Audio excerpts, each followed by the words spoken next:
வாழ்க வளமுடன். நான் உங்கள் சிவா. இன்னைக்கு நம்ம உணவும் உலகம் நிகழ்ச்சியில ஏத்தம்பழம் பாயசம் எப்படி செய்யலாங்கிறத பார்க்கலாங்க. இது நீங்க பசங்க ஸ்கூலுக்கு போயிட்டு வந்த உடனே செய்து கொடுத்தீங்கன்னா ரொம்ப விரும்பி சாப்பிடுவாங்க. ரொம்ப ரொம்ப டேஸ்டா இருக்குங்க. வாங்க எப்படி செய்யலான்னு பார்க்கலாம்.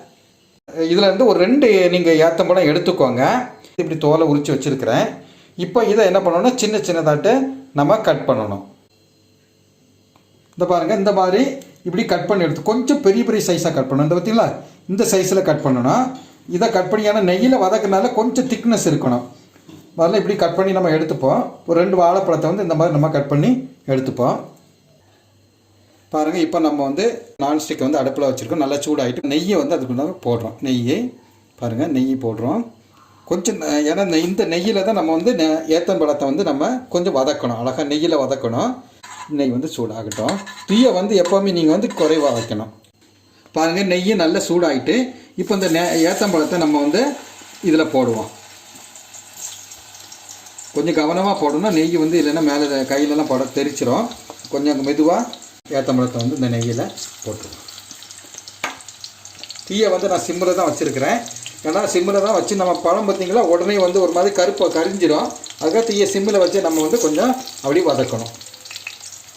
உண்மையிலேங்க இந்த பாயசம் ரொம்ப ரொம்ப ருசியாக வரும். பாருங்களேன் நீங்களே எப்படி கிடைச்சா நமக்கு எவ்வளோ அழகான ஒரு ருசியான ஒரு பாயசம் நமக்கு கிடைக்கும் அப்படிங்கிற பாருங்கள். இப்படி கொஞ்சம் அப்படியே கொஞ்சம் வதக்கும். நம்ம தீயை சிம்மில் வச்சு ஒரு 5 நிமிஷம் நம்ம அப்படி வதக்குவோம். பாருங்கள், கரியவும் இல்லை, அதே நேரம் அழகாக வெந்து வந்திருக்கு. பாருங்கள், அந்த கலரில் மாறி அழகாது கரியாமல், ஏன்னா தீயை ரொம்ப சிம்மில் வச்சு இப்படி அழகான பக்குவத்துக்கு வராங்க. இப்போ இந்த பழத்தை நம்ம எடுத்து ஒரு தட்டில் மாற்றிப்போம்.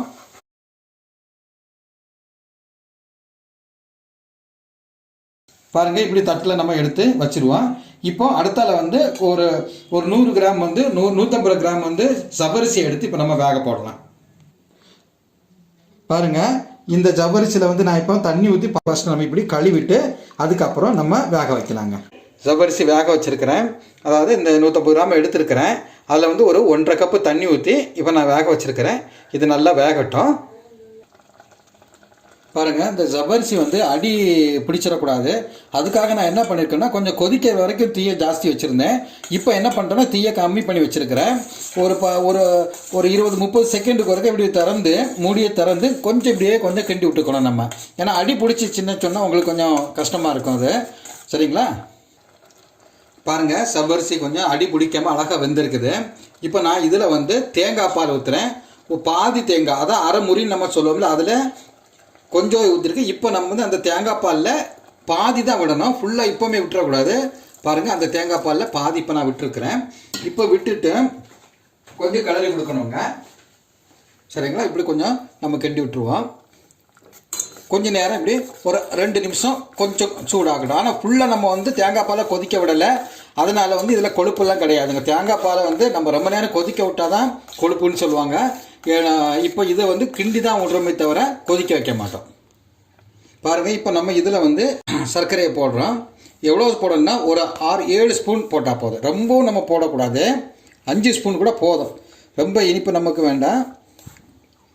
அது உங்களுக்கு இனிப்பு கொஞ்சம் ஜாஸ்தியாக வேணும் அப்படின்னு சொன்னால் நீங்கள் கொஞ்சம் இனிப்பு எக்ஸ்ட்ரா போட்டுக்கலாம். சர்க்கரை போட்டு நம்ம அப்படியே கொஞ்சம் சீனி போட்டாச்சு அப்படியே கொஞ்சம் கிளறி விடுவோம். இப்போ கொதிக்க விடக்கூடாது. ரொம்பவும் நம்ம ஏன்னா தேங்காய் பால்லாம் ஊற்றிருக்கிறோம். இப்படி கிளறி விட்டுட்டே இருப்போம். பாருங்கள், இப்போ நம்ம இந்த நெய்யில் வதக்கி வச்சுருக்கோங்களா, இந்த நேந்திரம்பழத்தை நம்ம உள்ளே போடுறோங்க. நேந்திரம்பழத்தை உள்ளே போட்டாச்சு. இப்போ ரொம்ப ஸ்பீடாக கலக்கக்கூடாது, உடஞ்சிடக்கூடாது. மெதுவாக லைட்டாக அப்படியே கலக்கி விடுவோம். இப்போ இந்த மீதி உள்ள தேங்காய் பால் இருக்கு இல்லையா, அதையும் நம்ம இப்போ இது கூட சேர்த்து விடுவாங்க.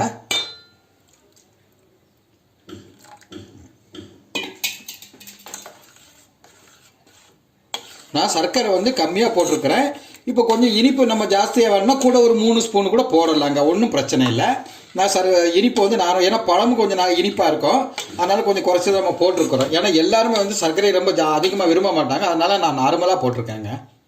பாருங்கள், இப்போ நான் முந்திரி பருப்பை நெய்யில் அப்படி வதக்கிறேன்.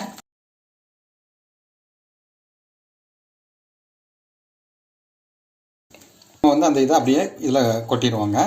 முந்திரி பருப்பு, கிறிஸ்மஸ் ட்ரை ஃப்ரூட்ஸ் எல்லாம் இது பண்ணோம் இல்லையா, அப்படி இதில் கொட்டிடுவோம். இப்போ கொட்டி அப்படியே ஒரு நிமிஷம் ஏலக்காய் பொடி அடுத்த நம்ம இப்போ போடுவோம். இப்போ ஏலக்காய் பொடியை போட்டு ஒரு நிமிஷம் அப்படியே மூடி வச்சுட்டு நம்ம பவுலில் மாற்றலாங்க.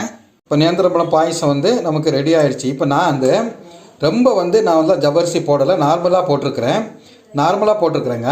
இப்போ உங்களுக்கு ரொம்ப கட்டியாக வேணும் அப்படின்னு சொன்னால் நீங்கள் ஜவ்வரிசி கொஞ்சம் ஜாஸ்தியாக போட்டுக்கலாம், அதில் ஒன்றும் பிரச்சனை இல்லைங்க. இப்போ நம்ம இதை டேஸ்ட்டு பார்க்கலாம். இப்போ பாருங்கள், எங்கள் வீட்டுக்கு ஒரு கெஸ்ட் வந்திருக்காங்க. அவங்களுக்கு இந்த ஏத்தம்பழம் பாயசத்தை நம்ம கொடுத்து எப்படி இருக்குங்கிறத கேட்கலாங்க. இது நான் ஃபர்ஸ்ட் டைம் சாப்பிட போறேன், எப்படி இருக்குன்னு டேஸ்ட் பார்க்கலாம். நல்லா இருக்கு, சூப்பரா இருக்குது. இது நாளைக்கு நான் எங்க வீட்ல ட்ரை பண்ணி பார்க்குறேன், நீங்களும் உங்க வீட்ல ட்ரை பண்ணி பாருங்க, செம்ம டேஸ்டா இருக்கு. இந்த ஏத்தம்பழம் பாயசம் உங்களுக்கு எல்லாம் பிடிச்சிருக்கும் நான் நம்புறேன். எங்களுடைய சேனலை சப்ஸ்கிரைப் செய்து லைக்ஸ் கொடுங்கள். நாங்கள் போடக்கூடிய ஒவ்வொரு வீடியோவும் உங்களை சேரும். உங்களுடைய பேராதரவை எதிர்பார்த்து காத்திருக்கிறோம். நன்றி, வணக்கம்.